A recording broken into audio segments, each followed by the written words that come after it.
오늘은 성령의 열매 세 번째 시간으로 화평에 대해서 하나의 말씀 전하겠습니다. 다 함께 다시 한번 여러분 갈라디아서 5장 22절에 있는 성령의 9가지 열매 말씀을 암송해 보겠습니다. 시작.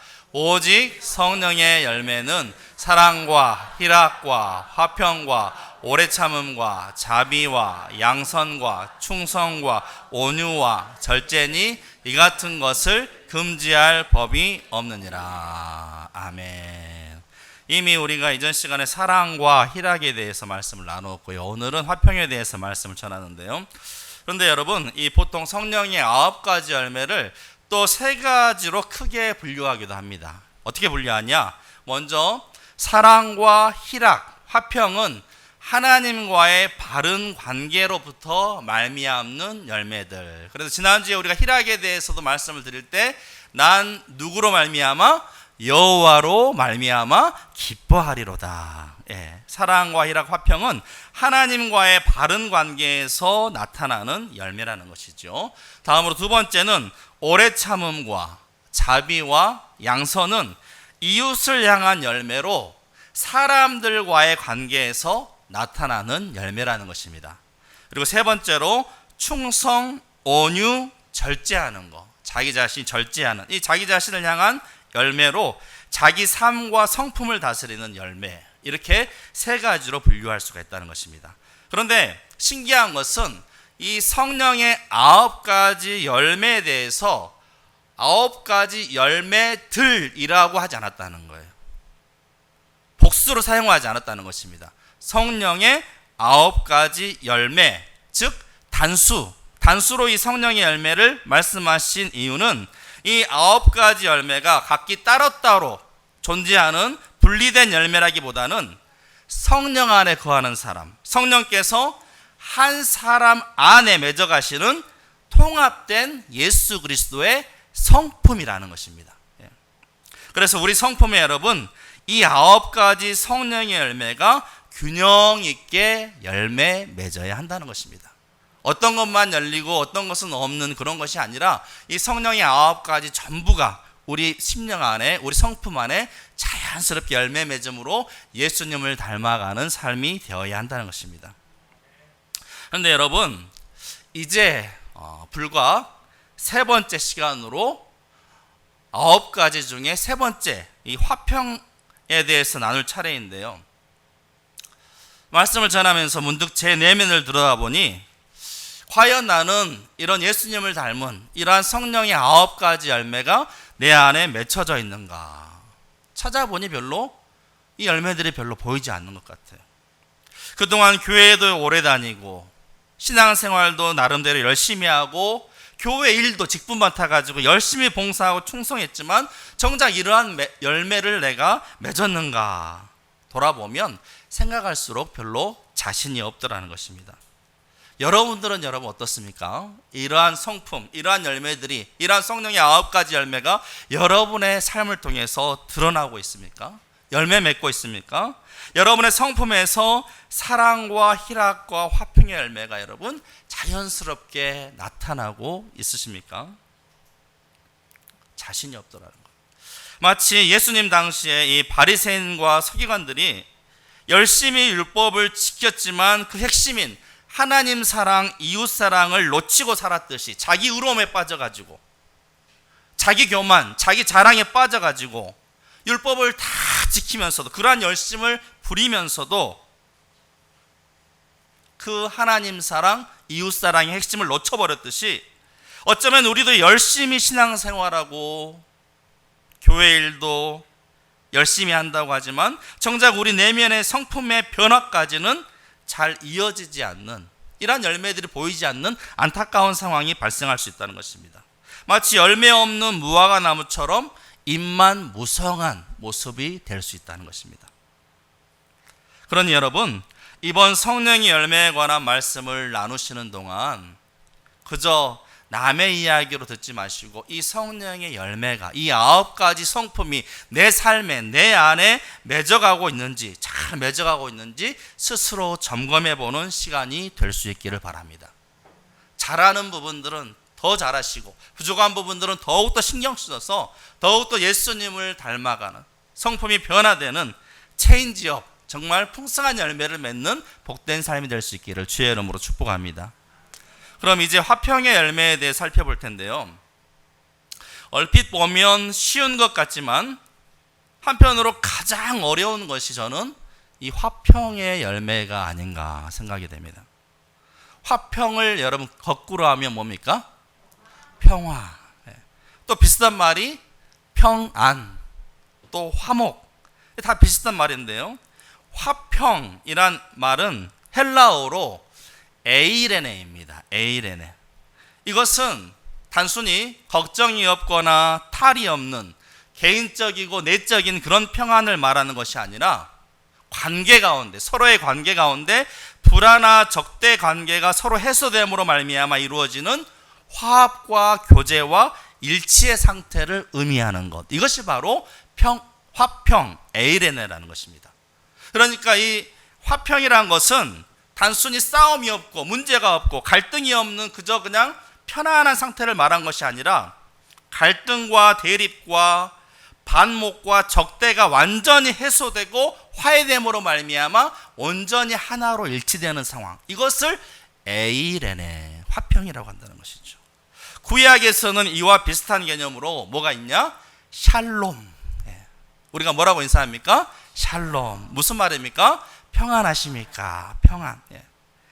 이 샬롬이 하나님 안에서 모든 것이 완전하고 온전하고 부족함이 없는 그런 가득한 상태라고 한다면, 이 에이레네는 그리스도의 십자가를 통해 이루어지는 화해와 평화를 일컫는 의미인 것입니다.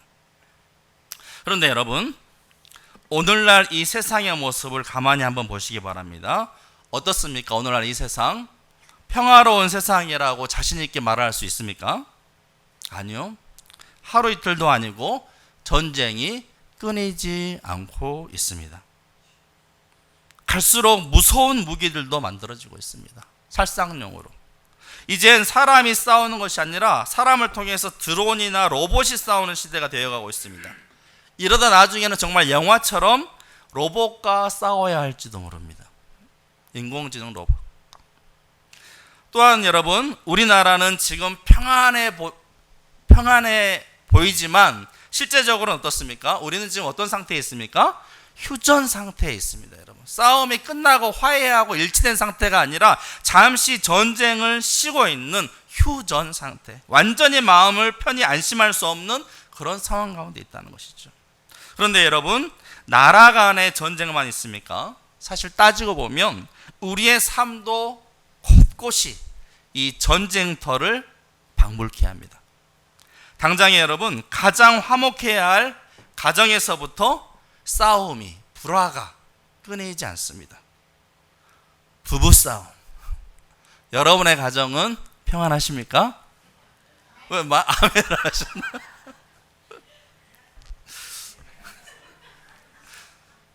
평안이 아까 여러분 뭐라고 했죠? 제가 에이레네. 에이레네가 아니라 왜 이러니? 왜 이러니? 우리 가정 왜 이러니? 에이레네가 아니라 왜 이러니? 옛말에 가화만사성, 가정이 화목해야 모든 일이 잘 된다, 이런 말이 있는데요. 오늘날 한국 사회의 가정들을 보면 너무나 위태위태하고, 또 요즘에는 여러분 그렇게 중년이나 황혼 이혼율이 그렇게 여러분 늘고 있다고 합니다. 애들 다 키워놓고 이제 서로 갈라서는. 그런가 하면 여러분, 가정뿐만 아니라 직장에서도, 우리가 일하는 삶의 현장인 직장에서도 하루도 편할 날이 없습니다. 치열한 경쟁으로 인해서 대립과 마찰이 늘 빚어집니다, 여러분. 또 이뿐만 아니라 여러분, 설상가상으로 노사 간의 갈등도 있고요, 또 지역 간의, 영남과 호남의 지역 간의 갈등도 있고, 또 보수냐 진보냐 하는 이념의 대립과 갈등도 있고, 또 남자냐 여자냐 하는 성별의 갈등, 또 요즘에는 세대 간의 갈등. 요즘 MZ 세대들 여러분 얼마나 이해가 되지 않잖아요. 서로 그 간격에서 오는 세대 갈등까지. 그리고 불행하게도 교회에서조차도 갈등과 분쟁이 있다는 것입니다. 여러분 교회가 어떤 곳입니까? 주님의 사랑으로 하나 된 진정한 공동체가, 사랑의 공동체가 교회 아니겠습니까? 그런데 말로는 사랑의 공동체라고 하지만 정작 그 내면을 들여다보면 세상과 크게 별반 다르지 않은 그런 모습이 일 때가 있다는 것이죠. 사실 여러분, 교회야말로 진정 화평의 공동체라고 할 수 있는데, 여러분, 일치와 화해와 하나됨, 사랑으로 하나된 공동체라고 할 수 있는데, 성경에 나오는 이 고린도 교회, 이 분쟁이 있었던 고린도 교회의 모습처럼 오늘날 교회에서조차도 여러 다툼, 시기, 질투 등으로 분쟁이 있다는 것입니다. 이로 말미암아 신앙생활을 하면서도 마음이 상하기도 하고요, 말다툼으로 인해 크게 상처받기도 하고 관계가 멀어지기도 하는 것입니다. 그렇다면 여러분, 이러한 갈등과 분쟁이 끊이지 않는 이 세상 속에서 우리는 과연 어떻게 하면 참된 평화, 참된 화평을 누릴 수 있겠습니까? 어디서 우리가 여러분 진정한 화평을 찾을 수가 있겠습니까? 그 답은 바로 예수 그리스도께 있습니다. 왜냐하면 예수님은 화평 그 자체이시기 때문입니다. 오늘 본문 여러분 14절을 보시기 바랍니다. 다 함께 읽겠습니다. 시작. 그는 우리의 화평이신지라 둘로 하나를 만드사 원수된 것 곧 중간에 막힌 담을 자기 육체로 하시고. 예수님은 우리의 화평이신 줄로 믿습니다.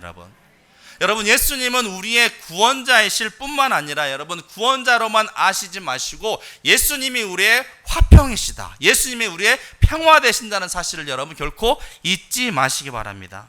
그분은 우리를 구원하시는 구원자이실 뿐만 아니라 우리에게 참된 평화, 참된 화평, 참된 평안을 주시는 분이십니다.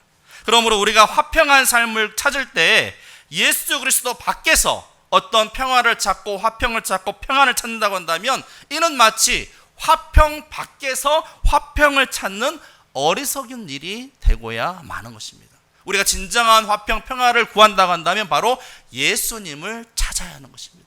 예수님을 바라봐야 되고 예수님 안에 거해야 하는 것이죠. 그래야 할 때 진정한 화평을 누리게 될 줄로 믿습니다. 여러분, 화평은 우리에게서 시작되고 우리에게서 비롯되고 우리가 만들어가는 것이 아니라 예수님께로부터 비롯되는 것이요, 예수님께로부터 시작하는 것이요, 예수님으로부터 임하는 것이요, 예수님을 통해서 받아 누리는 것이 바로 이 화평인 줄로 믿습니다. 그래서 우리가 좋아하는 여러분 찬송 412장 있지 않습니까? 내 영혼의 극히 깊은 데서, 이 4절 가사에도 보시면 이 땅 위에 험한 길 가는 동안 참된 평화가 어디 있나. 우리 모두 다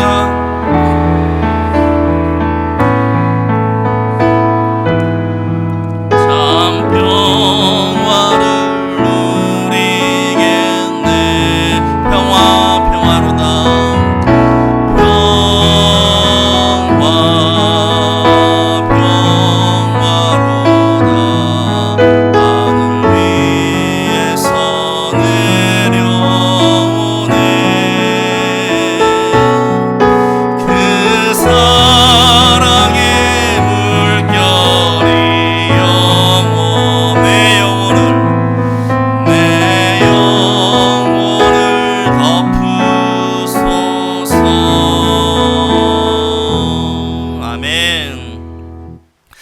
여러분, 요한복음 14장 27절에 예수님께서 말씀하시길 평안을 너희에게 끼치노니, 평안을 너희에게 끼치노니 곧 나의 평안을 너희에게 주노라. 예수님의 평안을 우리에게 주신다고. 내가 너희에게 주는 것은 세상이 주는 것과 같지 아니하니라. 너희는 마음에 근심하지도 말고 두려워하지도 말라. 사랑하는 성도 여러분, 세상의 평안이, 세상의 평화가 아무런 문제가 없거나 문제가 해결되고 건강이나 돈과 같은 여러 환경과 조건들이 갖추어질 때 비롯되는 일시적인 것이라고 한다면, 예수님께서 우리에게 주시는 평안은 그런 상황과 환경과 조건과 상관없이 어떤 상황과 환경에서도 누릴 수 있는 참된 평안인 줄로 믿습니다. 여러분, 세상과 비교할 수 없는 평화, 그 평안을 우리에게 주시겠다는 것입니다. 사랑하는 드림교회 성도 여러분, 예수님은 우리의 구원자일 뿐만 아니라 우리의 참된 평화이신 줄로 믿습니다. 왜 그렇습니까? 먼저 예수님은 하나님과 우리의 원수된 관계를 깨뜨리시고 화목해 하셨기 때문입니다. 하나님과 인간 사이를 갈라놓는 것이 무엇이었습니까? 바로 죄입니다. 죄 때문입니다. 죄로 인해 인간은 하나님과 멀어지게 되었고 이로 말미암아 참된 평안을 누릴 수 없게 되었습니다. 그런데 이 죄의 문제를 우리 대신에 예수 그리스도께서 십자가에 달리심으로 하나님과 화목해 하신 것입니다. 이사야 53장 5절 말씀에 그가 찔림은 우리의 허물을 인함이요 그가 상함은 우리의 죄악을 인함이라. 그가 징계를 받음으로 우리가 평화를 누리고 그가 채찍에 맞음으로 우리가 나음을 입었도다. 그러므로 여러분, 우리가 예수 그리스도를 믿음으로 말미암아 하나님과 화평을 누리게 되었다는 것입니다. 그런가 하면 여러분, 예수님은 또한 유대인과 이방인 사이에 이 막힌 담을 허셨습니다. 유대인들은 여러분, 자기들만 택하신 백성으로, 하나님 백성으로, 선민으로 여기며 할례받지 않은 이방인들을 마치 개와 같이 여겼습니다. 적대하였다는 것이죠. 때문에 유대인과 이방인 사이를 가로막는 적대심이라는 큰 담이 있었습니다, 여러분. 그런데 이 담을 예수님께서 십자가를 통해 허무심으로 유대인과 이방인이 하나 되게 하셨다는 것입니다. 이것은 단순히 사이가 좋게 하시는 차원이 아니라 15절에 보시면 법조문으로 된 계명의 율법을 폐하셨으니 이는 둘로 자기 안에서 한 세 사람을 지어 화평하게 하시고, 한 세 사람을 지어 화평하게 하셨다는 것입니다, 여러분. 이때 한 세 사람의 의미가 무엇이냐? 그리스도 안에서 새로운 인류가 되게 하셨다는 거예요. 우리를 여러분, 이전의 모습이 아니라, 이전의 사람이 아니라 예수 그리스도 안에서 새로운 인류로 우리를 재창조하심으로 말미암아 온 인류를 화평케 하셨다는 것입니다, 여러분. 그 인류가 누구냐? 바로 우리들. 그 인류가 누구냐? 그 새로운 인류가 누구냐? 바로 교회된 우리인 줄로 믿습니다, 여러분. 화평케 된 한 새로운 사람, 새로운 인류가 있는데 그들이 누구냐? 바로 교회라는 것입니다. 교회는 여러분, 하나님의 새로운 인류로서 그리스도의 십자가를 통해 과거의 원수된 사람들조차도 화해를 경험하고 한 성령 안에서 하나가 되어서 함께 손을 잡고 한 아버지께 나아가는 연합과 평화의 공동체, 이것이 여러분 교회인 것입니다. 그러므로 여러분, 우리가 교회가 어떻게 해서 탄생했는지, 그리고 교회가 얼마나 놀랍고 거룩한 공동체인지를 알고 있다면 우리는 결코 우리 안에 분쟁이 있을 수가 없다는 것입니다. 그럼에도 불구하고 여러분, 분쟁이 있다면 이는 다시금 우리를 하나 되게 하신 그 예수 그리스도를 다시금 십자가에 못 박는 것이 되는 것입니다. 여러분, 다시금 예수님의 십자가를 바라보시기 바랍니다. 그 십자가가 누구의 죄 때문입니까? 다시 또 주의 손목에 못질을 하시겠습니까? 교회로 부름받은, 진정한 화평의 공동체로 부름받은 우리가 다툼과 대립 분쟁으로 해서 다시금 예수 그리스도 손목에 여러분 못질을 하시겠습니까? 여러분, 고린도 교회의 분쟁을 한번 보시기 바랍니다. 그들은 풍성한 지식과 은사가 넘쳐났음에도 불구하고 그들은 늘 싸우고 팔을 나누고 당을 나누고 분쟁하였습니다. 그 이유가 무엇입니까? 예수님이 중심이 아니라 예수님보다 사람을 앞세웠기 때문에, 십자가보다도 세상의 지혜와 능력을 자랑했기 때문에, 교만과 자기 중심적인 마음 때문에 끊임없는 분쟁과 대립이 있었다는 것입니다. 곧 그들의 마음에 예수님을 중심에 두지 않았기 때문입니다. 그런데 여러분, 세상의 어떤 것도 예수님보다 중심이 될 수가 없고 우선이 될 수가 없는 것입니다. 그러한 것들은 모두 우리의 우상이요, 우리를 하나 되게 하는 것이 아니라 우리를 싸우게 하고 나누게 하는 것들입니다. 교회를 무너뜨리는 것들입니다. 그러므로 여러분, 교회의 머리 되신 주님을 늘 마음의 중심에 두시고 주님을 바라볼 수 있기를 바랍니다, 여러분. 그리고 여러분 한번 가만히 생각해 보시기 바랍니다. 우리가 어떤 것들로 인해서 서로 대립하고 의견 차이를 보이고 또 막 심각한 갈등과 대립으로 치닫는데요. 여러분 가만히 한번 생각해 보시기 바랍니다. 훗날 내가 죽어서 하나님의 심판대 앞에 섰을 때의 모습을 여러분 가만히 한번 상상해 보시기 바랍니다. 여러분 하나님의 심판대 앞에 섰을 때 과연 무엇이 가장 중요하겠습니까? 유대인이냐 이방인이냐 하는 것이 중요하겠습니까? 많이 배웠느냐 그렇지 못했느냐가 중요하겠습니까? 많이 가졌느냐 없는 자의 문제가 중요하겠습니까? 잘났냐 못났느냐 그런 문제가 여러분 중요하겠습니까?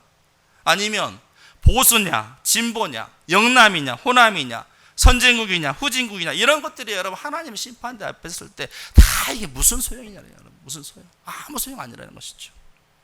오직 중요한 한 가지 하나님의 심판대 앞에 섰을 때 예수님을 믿느냐 믿지 않느냐 여러분 이것보다 더 중요한 것은 없다는 것입니다. 그러므로 여러분 세상의 것으로 거룩한 주님의 몸된 교회를 훼손시키는 일이 없도록 세상의 가치관, 세상의 방식으로 결코 주님의 몸된 교회를 분쟁케 하고 나누게 하는 일이 없도록 조심하시고 또 여러분 각별히 주의하시기 바랍니다. 교회 안에서 여러분 막 성별의 차별 또 막 세대의 차별 어떤 지역이냐 또 물질이냐 뭐 자랑이냐 등으로 이념으로 여러분 서로 나뉘거나 분쟁하는 일이 없도록 그런 얘기들은 일절 여러분 절대로 꺼내지도 마시기 바랍니다. 또한 남을 판단하거나 정죄하는 말이 아니라 함부로 여러분 내 기준 내 생각으로 남을 판단하고 정죄하는 말이 아니라 비난하는 말이 아니라 우리는 정말 하나 되게 하는 말 화평케 하는 말 축복하는 말만 나타낼 수 있기를 바랍니다. 여러분 내가 맞고 틀리냐 내가 옳고 너는 그러냐 그게 아니라 관계를 서로 회복하고 서로를 살리고 서로를 북돋아주는 말을 할 수 있기를 은혜로운 말 축복의 말만 넘쳐날 수 있기를 간절히 소망합니다. 여러분 세상은 여러분 늘 싸움을 부추기고 여러 가지 요인들로 갈등과 대립을 빚게 합니다. 왜 여러분 세상이 싸움을 부추기게 합니까?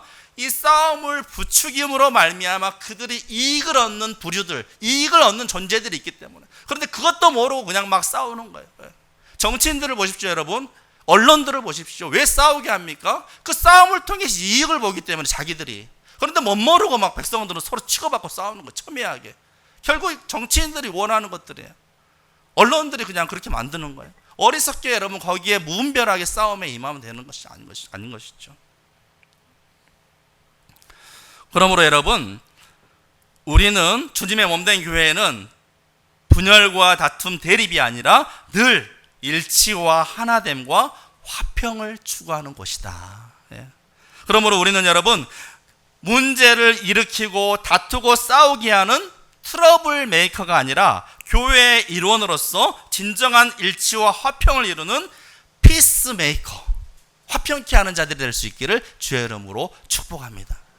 우리 모두가 피스 메이커가 될 수 있기를 바랍니다. 여러분 내가 거하는 곳마다 진정한 화평이 이루어질 수 있기를 평화가 나타날 수 있기를 주의 이름으로 축복합니다. 여러분 이를 위해서 여러분 먼저 내 자아와 교만 자기중심적 사고를 먼저 십자가에 못 박고 예수 그리스도를 늘 바라보며 예수 그리스도의 겸손한 마음을 품을 수 있기를 바랍니다. 빌립보서 2장 2절에서 5절의 말씀입니다. 다 함께 읽겠습니다. 시작. 마음을 같이하여 한 마음을 품어 아무 일에든지 다툼이나 허영으로 하지 말고 오직 겸손한 마음으로 각각 자기보다 남을 낮게 여기고 각기 자기 일을 돌볼 뿐더러 또한 각각 다른 사람들의 일을 돌보아 나의 기쁨을 충만케 하라. 너희 안에 이 마음을 품으라. 곧 그리스도 예수의 마음이니. 아멘. 여러분 이 시간 겸허히 자기 자신을 한번 돌아보시기 바랍니다. 나는 과연 화평을 이루는 피스메이커입니까? 아니면 가는 곳마다 다툼과 분쟁을 일으키는 트러블 메이커입니까? 나로 인해 교회가 하나 되는 역사가 일어납니까? 나의 직장, 나의 가정, 나의 삶의 현장이 하나 되는 역사가 일어납니까? 아니면 나로 인해서 가는 곳마다 다투고 대립하고 분쟁하는 일이 나타나고 있습니까? 바라기는 우리 모두가 예수 그리스도의 마음을 품음으로써 내가 속한 가정, 우리의 교회와 우리의 직장과 우리가 거하는 모든 삶의 자리가 참된 화평의 역사가 일어나기를 간절히 소망합니다. 우리 모두가 여러분 다 다르지만 우리가 어떻게 하면 진정한 일치와 하나됨 화평을 이룰 수가 있겠습니까? 우리 모두가 바로 이 마음을 품으라. 누구의 마음? 그리스도 예수의 마음을 품게 된다면, 그래서 우리 모두가 같은 말을 하고 우리 가운데 분쟁이 없이 같은 마음과 같은 뜻으로 온전히 합하게 되는 화평의 역사가 일어나게 될 줄로 믿습니다. 여러분, 예수님은 팔복에 대해서 팔복 중에 이렇게 말씀하셨죠. 화평하게 하는 자는 복이 있나니 그들이 하나님의 아들이라 일컬음을 받을 것이며. 다 함께 다시 한번 읽을까? 시작. 화평하게 하는 자는 복이 있나니 그들이 하나님의 아들이라 일컬음을 받을 것이며. 저는 이 말씀을 이렇게 반대로 생각해 보니까 섬지도 않는 거예요. 화평케 하는 자는 하나님의 아들이라고 일컫는데요. 그러면 여러분, 서로 분쟁하고 싸우게 하는 자는 누구의 아들일까요, 여러분? 마귀의 사탄의 아들인 거예요. 겁나는 무서운 말씀이에요, 여러분.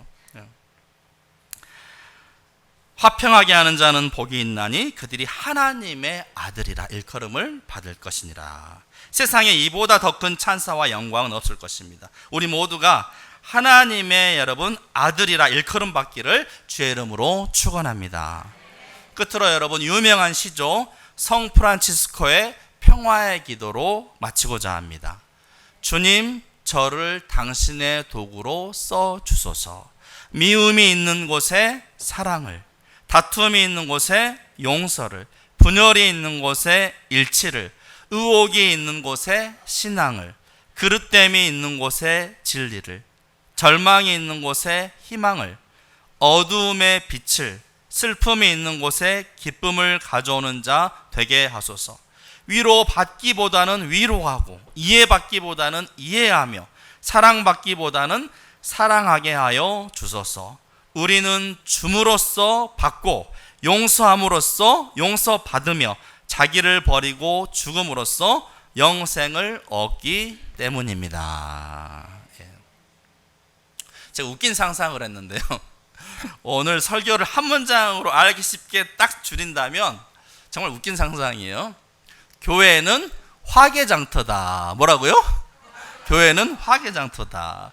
전라도와 경상도를 가로지르는 섬진강 줄기 따라 화개장터엔 아랫말 하동사람 윗말 구례사람 닷새마다 어우러져 장을 펼치네.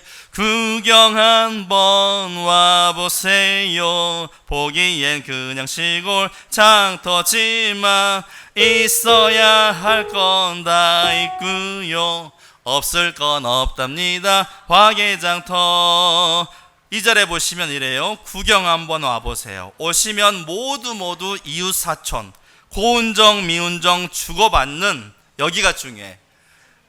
전라도와 경상도의 화개장터인데 그렇게 한 게 아니라 이렇게 해놨어요. 가사를. 전상도와 경라도. 뭐라고요? 전상도와 경라도. 완전히 서로 하나가 되는 거예요. 완전히. 전라도와 경상도가 아니라 전상도와 경라도가 화개장터. 여러분, 남녀 차별이 없는, 세대 차별이 없는, 지역 차별, 대립, 영혼함, 이념 차별, 돈 차별, 학력 차별, 이런 것이 전혀 없는 온전히 하나 돼. 그래서 교회는 뭐다? 화개장터이다. 돈 있는 자나 없는 자나, 많이 배운 자나 없는 못 배운 자나, 어느 지역에 사는 상관없이 여러분 진정한 하나됨을 이루는. 그래서 교회는 여러분, 화개장터는 닷새마다 장을 펼치지만 교회는 언제마다? 일회마다 주일마다 장을 펼치는, 서로 늘 하나 되고 화평을 이루고 기쁨의 장, 은혜의 장, 축복의 장, 천국을 경험하는 천국의 장이다. 할렐루야. 이와 같은 멋있는 정말 화평한 우리 드림교회를 이뤄가는 우리 모두가 될 수 있기를 주의 이름으로 축원합니다.